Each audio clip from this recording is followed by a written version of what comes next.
রমাদানে মৃত ব্যক্তির জন্য কিভাবে দোয়া করব?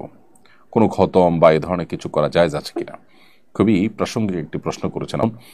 রমজানে মৃত ব্যক্তির জন্য আমরা দোয়া করতে চাই, বিশেষ করে রমজান উপলক্ষে আমাদের মৃত মা বাবা তাদের পক্ষ থেকে, আমাদের প্রিয়জনদের পক্ষ থেকে কিছু করার তাগাদা আমরা অনুভব করি। এক্ষেত্রে দোয়ার ক্ষেত্রে যেটি হবে যে আমরা নিজেরা আল্লাহর কাছে তাদের হয়ে তাদের জন্য মাগফিরাত কামনা করব, দুহাত তুলে দোয়া করব, চোখের পানি ফেলবো, অন্যদেরকে দিয়ে দোয়া করাবো বা অন্যদের কাছে দোয়া চাইবো তাদের জন্য, এটি হতে পারে। দ্বিতীয়ত, তাদের তরফ থেকে আমরা দান সাদাকা করব।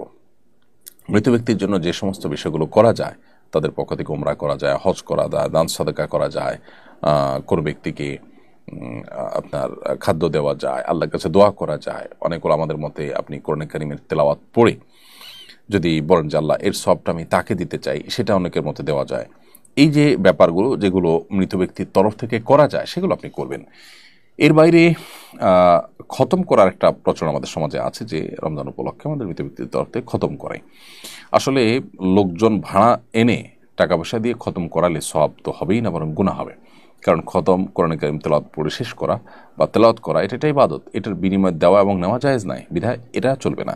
হ্যাঁ, আপনারা পরিবারের সদস্যরা কেউ কোনো অংশ তেলাওয়াত করলেন, করে এটার সওয়াব যেন আল্লাহ তাকে দেন সেই হিসাবে আপনি নিয়ত করলেন, বাস এটা হতে পারে।